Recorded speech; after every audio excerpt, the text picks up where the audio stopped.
Good evening. Welcome to show number 93 of In Harmony with Nature. My name is Peter Shacklock, and we're pre-taping this show on May 29, 1990. It gives me great pleasure to introduce our guest today, Mr. Rick Scott, a research associate at the Center for Water Resources Studies at the Technical University of Nova Scotia. The topic we'll be discussing will be the collection and use of rainwater for domestic purposes. But before I pass the show over to you, Rick, I'd like to mention to the viewers that I am actually going to be one of the people you're going to be describing.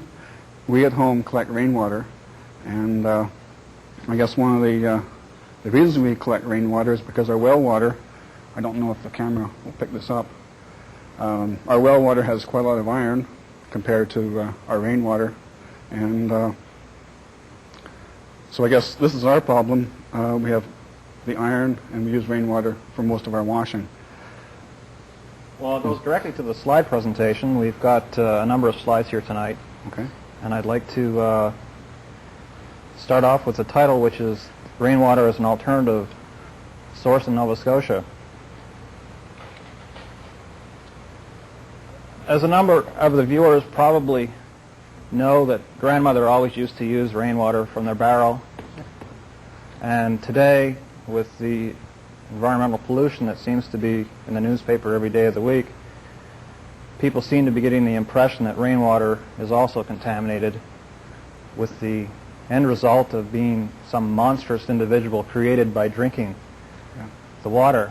However, I'd like to hopefully change that idea and thought in a number of viewers' minds that rainwater indeed can be used as a safe potable water supply.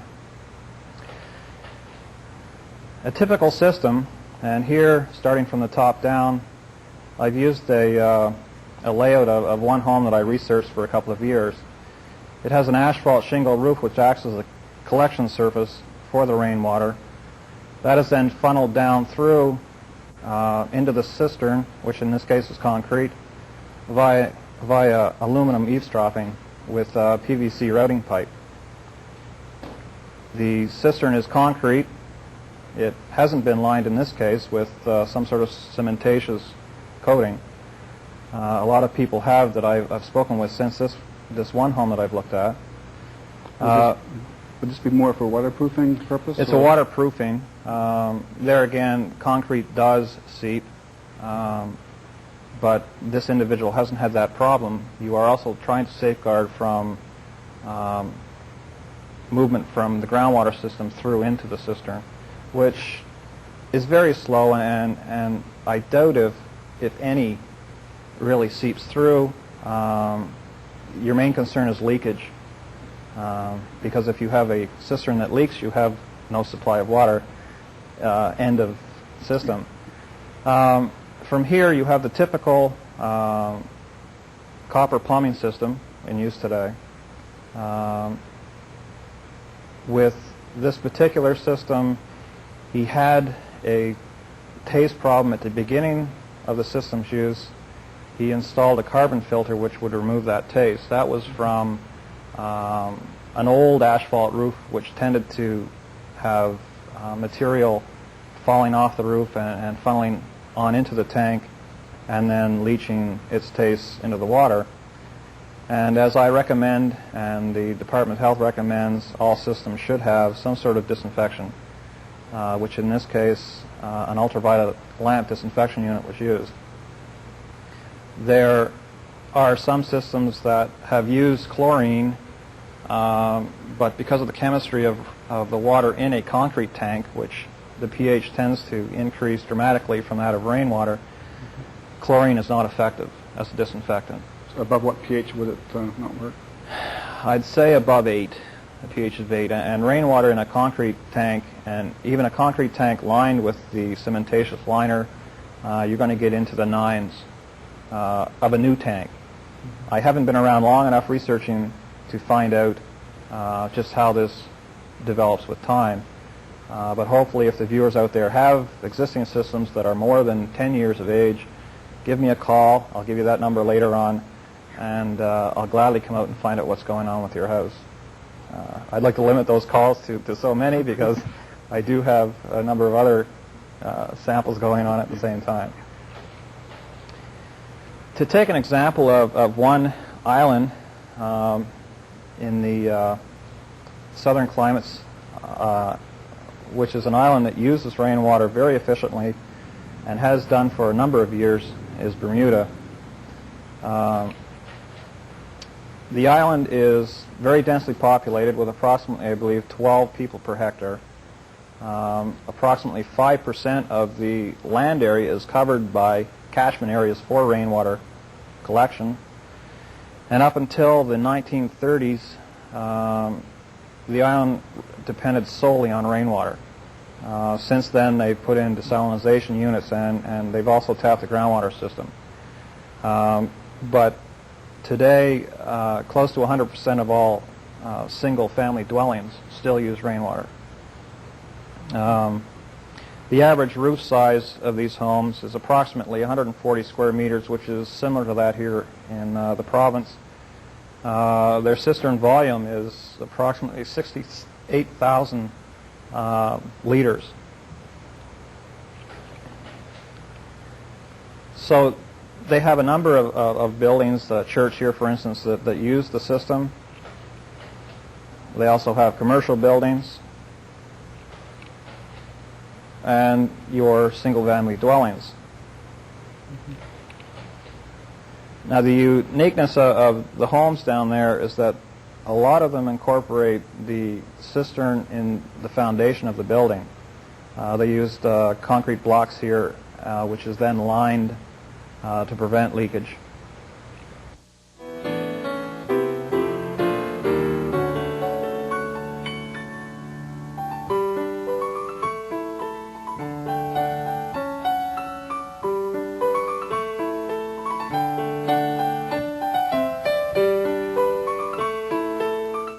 Perhaps we can go back to my system, Rick. You've been out to the house. It has been 11 years since we built it. I think you're on camera there, so you can... Sure. You have any comments of what... Yes, I took some of your water and I looked at it chemically, and it is typical rainwater.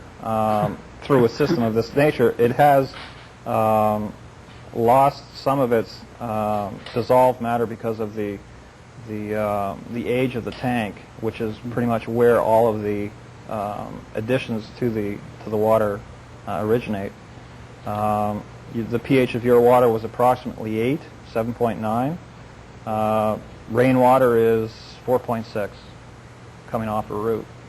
So the concrete in the tank does buffer the water off the roof. So for people that are concerned that you have this corrosiveness of the cistern water, the materials used in the tank neutralize that so that you don't have that problem. I noticed in the picture of Bahama there, or Bermuda. Bermuda. Okay. All the roofs were white. Is that the calcium or something, or well, slate they put on? I had a slide showing you exactly how that those roofs are made, and it's limestone. They have limestone block. They paint it with a latex paint, non-toxic, because the limestone is pervious. Yeah. No, I thought they would use the limestone to help, sort of buffer the acid rain, and so with painting it, they would sort of lose the buffering capacity. But yes, but then you don't have a leaky roof. Okay. Well, I see it's actually porous. Yes. Oh. So by painting it, that solves the leaky problem. But they use the paint to seal it, and then they go from there. So here we have our slides back. Okay, once the camera pulls around. Here.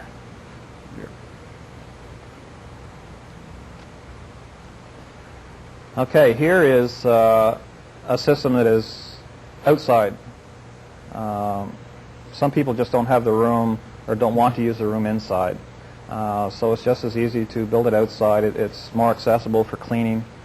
And it's just easier to manage outside the home in most cases. And here's the limestone cutting, the blocks that I'd mentioned earlier. And they lay them as you might an asphalt shingle in layers. A little more heavy work though. They look quite thick. Inch? I'm not sure. A fellow researcher of mine was down taking his pictures, lucky Oh, him. you weren't? No, I wasn't. Okay. And the unique part of the roof design is you can see the restricting curb of limestone, which directs. They don't have gutters. They direct all of the flow via these curbs to a single downspout. So it's all part of the design of the roof that they use this curbing. And on a nice sunny afternoon, you get yourself up there or one of the laborers while you're out on your motorboat skiing to paint your roof, which is done occasionally. It's inspected once in a while just to see how things are going. Now we'll move off to the Caribbean, where the water is as precious, but they use it pretty much for drinking and cooking only. So in this case, the size of the tanks are that much smaller. The demand is less. So as you can see here on the right-hand side, they've got 2 metal tanks, and that is their storage. And you've got a number of homes down there. The incomes are less. They don't respect the resources as well. So you've got this galvanized roof that is rusting badly, which has zinc and other galvanizing metals leaching into your cistern, which is located just underneath the lower eave there in that left corner. Again, it's another just a, say, a 500-gallon tank at the most. That's about it. It's just enough for cooking and drinking. Mind you, what they are drinking is not what we might consider drinkable. So you've got this developed country impression of what rainwater should be for consumption. They've even got large petroleum storage tanks. So they grab anything that they can, which is useful, that they think is useful, and they use it. They just haven't got the materials that we have up here and elsewhere in the world to build these things. It's a poor country, so that they have to use what they can. They have the tanks, for instance, outside here. This one is screened, and the area of the tank itself acts as a catchment to increase the area. I believe this was a school of sorts, or some large commercial operations that needed a larger storage for the demand. And then you get the smaller single-family dwelling catchments with the same sort of screening, which in our climate here and in my research I have found, and will show you later, I don't believe it's needed up here. And then they have their public supplies, which citizens can come and gather water as they will. Here we have it trucked. A lot of homes have trucked water. They also have trucked water, but then they also have collection points at which people can drive up and take what they need. This would be rainwater too, right? It's all rainwater. Here you can see the disrepair of their collection tanks. They see nothing wrong in this. You've got all this rusting, this metal increasing. It may only be an aesthetic thing because they don't have the porcelain and the ceramics that we do, so there's no staining problem. It's pretty much straight from the ladle into the pot, and they don't see any of these problems.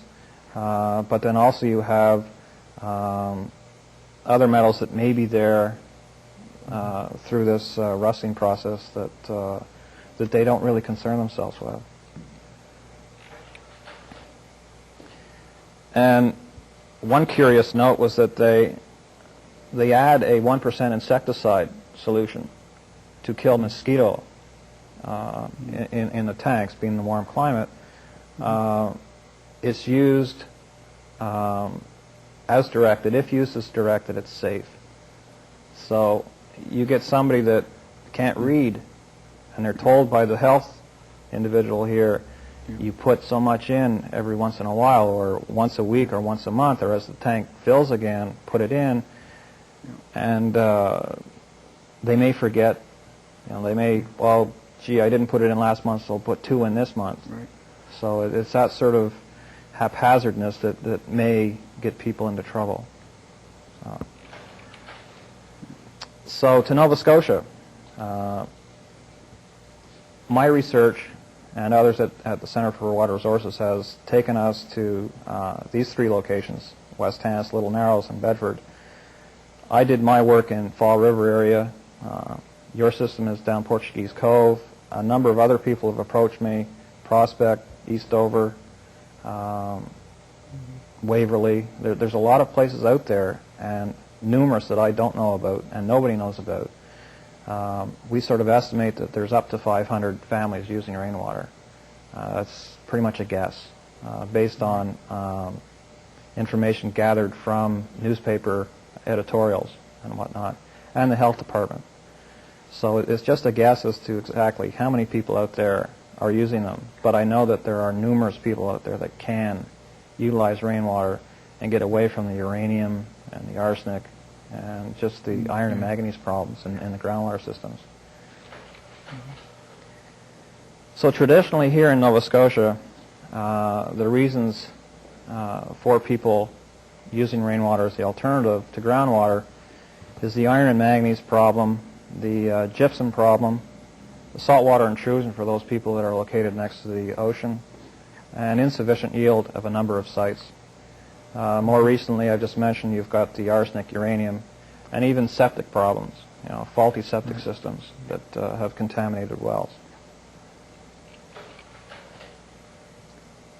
So the first example is that of the salt water, and here's your lighthouse system. Your typical Transport Canada lighthouse, very small, and their design incorporated the cistern in the basement. They also had a first flush mechanism. I believe they had a sand filter in there as well, to rid the system of any particulate matter that might accumulate in the gutters and on the roof, so that they can filter this out before it gets to the tank. Another system down East Dover way that I bumped in just recently, it has a saltwater problem as well as a low yield on a dug well. The one problem that this person has encountered because of the design of the house is in the roofing material. He's used a cedar shingle which has given the water a taste and color which is fairly expensive to remove. It's a taste problem that some people can live with. So these people are using it for drinking? They're using it for drinking. They have an ultraviolet light. They have an ion exchange, which is working in combination with their groundwater system. And you know where this is. This is your home. The backyard. And your tank is located underneath your rec room, which we'll show you shortly. Another home, I mean, there's a number of people. You get the well-to-do, you get the backwoods people with tar paper shacks that can use these things. So it's not restricted to incomes. It's more a need of drinking water. And where they're located, this person has used the foundation of his garage. His tank's underneath his garage. It was very economical in the design of the house. Yeah. So he's not spending a lot for the tank. Some are used as patios in the backyard. It's hidden, other than the white hatch cover there, which is the access to the tank. It's in the foreground there, to the right of the brick. And this is in the backyard in preparation for for instance, a tool shed. It's a good foundation. This is stage one. And yours? This is your house. We cleaned up, didn't we? Just before we took this picture. The hatch is underneath one of your armchairs, and it's sealed away, and the room is functional. There's no dampness problems because you've got a 6 to 8 inch hatch or concrete cover there, so the dampness doesn't get through. You've got it lined, so very functional, very economical. Typically, your systems are enameled aluminum eavesdropping, can be plastic. Either is recommended, and downspouts directly to your tank. I recommend in areas that have a lot of tree cover that you have this sort of plastic screening in your downspouts to reduce the amount of organic leaf matter that might enter the tank, clog your gutters as well. I mean, that's more a maintenance problem, but it's recommended. This is my attempt at a pre-filter to get rid of that matter before it gets into the tank. The design looks impressive, however, I'll say it looks impressive. On one side, different filter pore sizes. So on one side is one mesh size, the other side's another, just to see the efficiency of both. However, after a single storm, these clogged with the little bit of matter that was accumulated. Now that may just be a problem with the surface area of the mesh that was used. I mean, it's very limited. It's only 2.5, 3 inches or so in diameter. So it wasn't a bag, it was just no. So if you were to make a sock yeah. affair Yeah. and suspend that, then you'd accomplish what I've intended to do here. It just reduces your maintenance time. Like I said, some people use chlorine. It doesn't work in a concrete tank system. The pH is too high. We usually add it, I use the swimming pool tablets, and we usually add that either during a rain or just after rain. Right. As I was talking with you about that, the pH of a system does reduce during a storm event while it's refilling. Yeah. So the pH does come down. As to what level it does reach during the rains is dependent upon the storage at the time plus the amount of rain coming in. But if you can and knowingly get your pH down below 7.5 or so, the chlorine will work. Otherwise, it won't. The other forms of treatment, not all of these are necessary. You've got the large white rectangular structure, which is an ultraviolet lamp. This one is large, not necessarily as large as what you might need. They're all based on pump sizes. So most pumps are pretty much around 5 gallons per minute. Yeah. So this one here, your glass cylinder runs from the top to lower connection with lamps running along each side. So it's just too large, really, for, you can pretty much cut that one in half. The filter on the top is just a bag-type filter to get rid of any suspended matter. In these systems, if you've got the intake to the home at a good depth, then you're not going to draw in any of this matter. So it's sort of a settling tank in the design of the system, and these really aren't needed. The lower one is a carbon filter. In all cases, this is not needed. If you have a problem, use it. If not, don't. Start with the ultraviolet, go from there. So don't spend any more money than what you'd have to. Okay. The approximate cost of an ultraviolet system would be? The ultraviolet, I'd say between $200 and $300. They've come down. When I purchased one for our research, it was up $300 to $400. But I called back since, and they're down below $300. The system in Eastover has the large cylinders there are for the carbon, so that shows how serious this problem is. So the quality of rainwater, your precipitation column there goes from, for instance, for example, a pH of 4.6 comes off the roof at 5, goes into the tank and out of the tank at about 9.4, and then out of the tap at 10.3. The reason for that difference is because I was sampling at the mid-depth of the tank, and you get that sort of chemical gradient as you go down. In this particular tank, I mean, if you have this one was 8 feet deep by 12 foot square. If you're to get a tank that is wider and longer and shallower, you're not going to get this gradient. You see your calcium, which comes from the concrete, go up. The phosphorus and the iron and the aluminum are all part of the materials used in the tank, and they all increase somewhat, but then not to any quality guideline at alarming level. They're all acceptable and very good washing water, very soft. Yeah. The cost, I've taken this as this one particular case. So as far as the rainwater concrete system goes, that is if you were to build it on its own, sit it out in your backyard and not use it for anything else. So like a retrofit system where you just go and build That's it, and that's the only use of it. Yeah. It's going to cost you approximately $8,600. That's with treatment, the ultraviolet light. Okay. The groundwater well, $2,600, drilled well $4,300, and the fiberglass cistern, if you're to use the prefabs, they're very expensive and not really necessary. And also they maintain the quality of the water from the rainwater, which is not what you want running through your pipes. It's very corrosive. The Department of Health has guidelines. They wrote up in '82 because of the inquiries they were getting from the public, so that they've come up with these guidelines. They've since approached us at the center to revise these, and I'm in the process now of doing that.